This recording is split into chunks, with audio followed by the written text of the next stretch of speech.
శ్రీమాత్రే నమ. జై గురు దత్తాత్రేయ నమ. ఈ వీడియోలో మనం మీనరాశి వారికి అదృష్ట రత్నం గురించి తెలుసుకుందాం. అలాగే వీళ్ళు ఏ రత్నాన్ని ధరించవచ్చు, ఏ రత్నాన్ని ధరించకూడదు, అలాగే సులభమైన పరిష్కార మార్గాలు ఏవైనా ఉంటే వాటి గురించి తెలుసుకునే ప్రయత్నం చేద్దాం. మనం ప్రతి లగ్నం వారికి శుభులు పాపులు అని రెండు రకాలుగా విభజించడం జరిగింది. ముఖ్యంగా మీనరాశి వారికి గురువు, రవి, చంద్రుడు, కుజుడు వీళ్ళ శుభులుగా నిర్ణయించడం జరిగింది. శని, బుధ, శుక్ర, రాహు వీళ్ళ పాపులుగా నిర్ణయించడం జరిగింది. మరి సాధారణంగా శుభగ్రహాలకి రత్నధారణ చేయడం, పాపగ్రహాలకి పరిహారాలు చేసుకోవడం జరుగుతూ ఉంటుంది. అంటే ఏదైనా దశ జరుగుతున్నప్పుడు శుభగ్రహ దశ జరుగుతుంది అనుకోండి, ఖచ్చితంగా గ్రహానికి సంబంధించినటువంటి ఉంగరం పెట్టేసుకోవచ్చు. అంటే వీళ్ళు ఏ కనక పుష్యరాగమో పగడమో పెట్టుకోవచ్చు. అదే శని దశ, బుధ దశ అలాంటివి జరుగుతున్నప్పుడు ఆ గ్రహాలకి జపాలు చేయించడము, దానాలు చేయడము, ఇటువంటి పరిహారాలు చేసుకోవాల్సి ఉంటుందన్నమాట. అంతే తప్ప పాపగ్రహాలకి ఉంగరాలు పెట్టుకోకూడదు. ఇది ఒక రూల్ అంతే, మనం పాటించే పద్ధతి తప్ప. రకరకాల ప్రాంతీయ భేదాలు ఉంటాయి, ఒక్కొక్క ప్రాంతంలో ఒక్కొక్కలా ఉంటుంది. కాబట్టి ఇదేమి ఒక ఖచ్చితమైనటువంటి శాస్త్రం కాదు. ఈ వాస్తు శాస్త్రం ఎలాగా ఎవడికి తోసింది వాడు చెప్తూ ఉంటాడో, ఈ రత్నశాస్త్రం కూడా ఎవడికి తోసింది వాడు చెప్తూ ఉంటాడు. చివరికి అంతా కన్ఫ్యూజ్ అయ్యి మరి మనం ఎవరికైనా సిద్ధాంతం దగ్గరికి వెళ్ళామనుకోండి, మన దగ్గరికి ఏదన్నా మన చేతికి ఒక ఉంగరం కనకపుష్యం ఉందనుకోండి, అబ్బాయి ఆ కనకపుష్యం మీరు పెట్టుకోకూడదండి, కెంపు పెట్టుకోవాలంటాడు. ఈ విధంగా వాళ్ళ వ్యాపారానికి జనాన్ని కన్ఫ్యూజ్ చేస్తూ వాళ్ళకి అనుకూలంగా చెప్పడం జరుగుతూ ఉంటుంది. అందువల్ల ఏంటంటే రత్నశాస్త్రం, ఈ వాస్తుశాస్త్రం వీళ్ళని నమ్మేరంటే జీవితం చివరిదాకా కూడా అలా మారుస్తూనే ఉంటారు. కాబట్టి సాధ్యమైనంత వరకు వీళ్ళిద్దరి జోలికి వెళ్లకుండా మీకు నచ్చిన విధంగా మరి చక్కగా మీ యొక్క ఇష్టదైవాన్ని పూజించుకుంటే చాలా మంచి ఫలితం అన్నది ఎవరైనా పొందొచ్చు. ఎస్పెషల్లీ మీనరాశి వారు ఏంటంటే ఎవరు ఏ చెప్తే అని నమ్ముతూ ఉంటారు. మీరు ఏదో గురువుని నమ్మారనుకోండి, ఆ గురువు ఏదో రత్నం పెట్టుకోమంటే వాడు మొగమాటం కొద్దీ వాడు ఏమైనా బాధపడతాడేమో అని ఆ ఉంగరం పెట్టుకుంటారు. లేదు మీ అమ్మగారు ఎవరినో అడిగి ఉంగరం చేస్తే అది పెట్టుకుంటారు. అందువల్ల ఏంటంటే సాధ్యమైనంత వరకు బాగా ఆలోచించి అవసరమైతే తప్ప ఈ రత్నధారణ అన్నది ఈ మీనరాశి లగ్నం వారికి శుద్ధ వేస్ట్ అని చెప్తాను నేను. ఇక మనం ఈ రాశివారు పెట్టుకోగలిగే ఏకైక రత్నం కనకపుష్యరాగం. రాశ్యాధిపతిగా, దశమాధిపతిగా ఎవరైతే ఉద్యోగంలో స్థిరపడడం లేదు, వివాహం ఆలస్యం అవుతుంది, ధనం నిలబడడం లేదు, సంతానం కలగడం లేదు మొదలగు శుభ కార్యక్రమాలకి మీనరాశి వారు స్వచ్ఛమైనటువంటి శ్రేష్టమైనటువంటి కనకపుష్యరాగం ఒక 3 క్యారెట్లు ధరించడం వల్ల ఫలితం ఉంటుంది. మరి చాలా వరకు ఎక్కువ డూప్లికేట్ రత్నాలు మార్కెట్లో ఉండడం వల్ల మరి కనకపుష్యరాగం క్యారెట్ 300 దగ్గర నుంచి 30,000 దాకా ఉండే అవకాశం ఉన్నది. అంటే రేట్ ఎక్కువైందని ఒరిజినల్, రేటు తక్కువ అని డూప్లికేట్ అనుకోవద్దు. అది మీ అదృష్టం బట్టి ఆధారపడి ఉంటుంది. ఎక్కువ కలర్ వేసినవి, గాజు పెంకులతో తయారు చేసినవి నడుస్తూ ఉంటాయి. కొన్ని ఒరిజినల్ నాటికి వేడి చేసి దానికి బాగా మెడిసిలా చేస్తూ ఉంటారు. సో ఏదైనా శ్రేష్టమైనటువంటి కనకపుష్యరాగం దొరికినప్పుడు 3 క్యారెట్లు బంగారంతో చేయించి కుడి చేయి ఉంగరం వేలికి కానీ చూపుడు వేలికి కానీ ధరించడం వల్ల ఖచ్చితంగా ఈ రాశి వారికి కాన్ఫిడెన్స్ పెరుగుతుంది. అంతమించి పెద్ద ఉపయోగం ఉండదు. దాని తర్వాత మిగతా రత్నాల విషయంలో చెప్పాలంటే కుజుడు ధన భాగ్యాధిపతి అయినప్పుడు కూడా మరి 2వ స్థానం మూల త్రికోణ రాశిగా మరి మారక స్థానం అవుతుంది. కాబట్టి సరే భాగ్యం ఎప్పుడు భాగ్యం అనుకోండి, 99% పెద్దగా ఉపయోగపడదు ఈ పగడం మీనరాశి వారికి. అంటే గురువు యొక్క రాశ్యాధిపతి అయినప్పుడు ఈ పగడం వల్ల ఉపయోగం ఉండదు. దాని తర్వాత రవి షష్టాధిపతిగా శుభుడైనప్పటికి కూడా షష్టాధిపత్యం రావడం వల్ల మరి కెంపు ధరించడం పోవడం మంచిది. ధరించినా పర్వాలేదు, వాటి కానీ పెద్దగా ఉపయోగం లేదని. అంటే శ్రమాంతర విజయం ఇస్తుంటాడు అనమాట.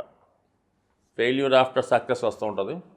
అయితే స్త్రీలు మాత్రం కంపల్సరీగా ముత్యం ధరించవచ్చు. పంచమాధిపతిగా అది మామూలు కల్చర్ ముత్యం కాకుండా శ్రేష్టమైనటువంటి స్వాతి ముత్యం అని రియల్గా సముద్రంలో పండిని దొరుకుతూ ఉంటాయి. అంటే అది పొరలు పొరలుగా ఉంటుంది అన్నమాట, ఉల్లిపాయ పొరలాగా. ఒక సేఫ్తో కూడదు, రకరకాల సేఫ్ల్లో కనబడుతుంటుంది.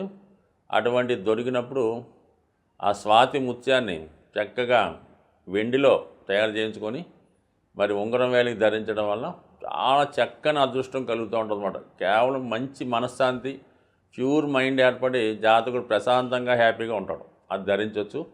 దాని తప్ప మిగతా రత్నాలని అనవసరం. ముఖ్యంగా నీలం, శని వ్యయాధిపతి అవ్వటం వల్ల నీలం ధరించడం వల్ల నిరంతరం ఏలినాడు శని యాక్టివేట్ అవుతుంటుంది. అయితే క్రమశిక్షణతో ఉన్న వాళ్ళకి మంచిదే, కానీ ఏమాత్రం బలహీనత ఉన్నవాడు మరి ఈ నీలం ధరించడం వల్ల ఖర్చులు పెరుగుతాయి.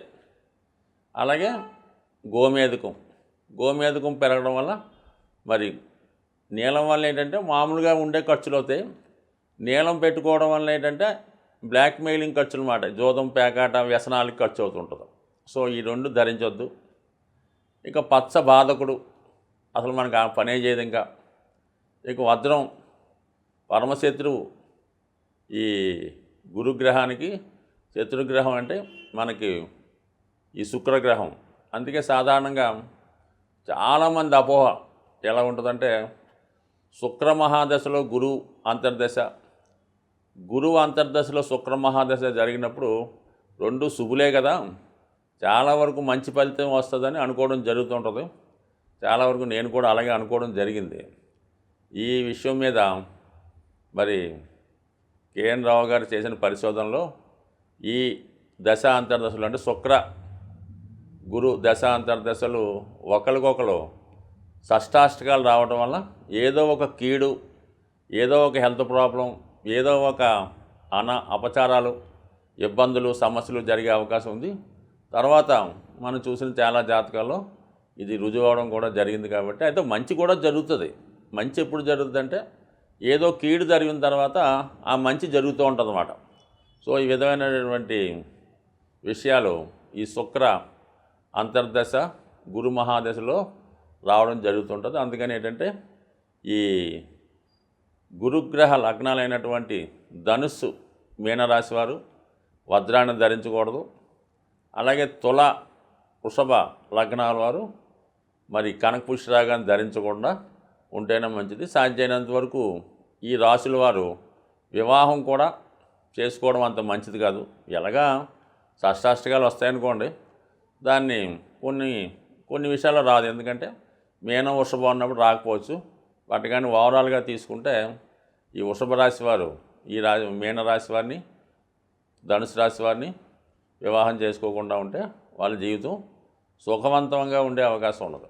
సో ఈ విధంగా ఉంటే మీనరాశి వారు మరి సులభంగా వాళ్ళ జీవితాంతం కూడా చక్కగా హ్యాపీగా ఉండాలంటే వాళ్ళకి జరుగుతున్నటువంటి దశల్లో ముఖ్యంగా మరి బుధ మహాదశ జరుగుతున్నప్పుడు తులసిమాల ధరించి విష్ణు సహస్రనామాన్ని పారాయణం చేయడం వల్ల, అసలు దశ జరగకపోయినా పర్లేదు, ఈ మీనరాశి వారికి చక్కగా తులసిమాల ధరించి నిరంతరం విష్ణు సహస్రనామాలు కానీ గోవిందనామాలు కానీ కేవలం మరి హరే రామ హరే కృష్ణ లాంటి చదువుకున్నా కూడా బ్రహ్మాండంగా రాణించే అవకాశం ఉంది. సో ఇది ఈ రాశి వారికి చాలా సులభమైనటువంటి పరిహార మార్గం. సో అలాగే ఈ రాశిలో ఉన్నటువంటి వారు మరి ఈ పసుపు కొమ్ముల్ని జాగ్రత్తగా కట్ చేసి ఈ మధ్యన మాలగా కూడా తయారు చేస్తున్నారు. అది పూసల్లాగా చేస్తున్నారు, చక్రాల్లాగా చేసి మాలగా తయారు చేస్తున్నారు. అటువంటి మాల ధరించవచ్చు. లేని పక్షంలో మీరు దక్షిణామూర్తి ఫోటోని, అంటే మీరు విద్యార్థులైనా పెద్దవాళ్ళైనా దక్షిణామూర్తి ఫోటోని మీ యొక్క మెయిన్ హాల్లో కానీ రూమ్లో పెట్టుకొని మరి ఆ దక్షిణామూర్తికి శనగలతో దండ తయారు చేసి అలంకరించడం వల్ల కూడా ఈ మీనరాశి వారికి చక్కని ఉపయోగం కలుగుతూ ఉంటుంది. లేదా నిరంతరం రాఘవేంద్ర స్వామి, దత్తాత్రేయుడు, షిరిడి సాయిబాబా వారు ఇటువంటి గురువుల్ని ఆశ్రయించి అటువంటి వారితో అంటే గోశాలకు వెళ్ళడం కానీ, గురువులను ఆరాధించడం కానీ, లేదంటే మీ రియల్ గురువు ఎవరైనా ఉంటే ఆ గురువు చెప్పిన విధంగా నడుచుకోవడం వల్ల ఈ మీనరాశి వారికి ఎక్కువగా అంటే ఏదన్నా మీనరాశి వారికి ఒక మంచి గురువు లభించినప్పుడు మాత్రం వాళ్ళ జీవితం చాలా సక్సెస్ఫుల్గా ఉండే అవకాశం ఉంది. స్వస్తి.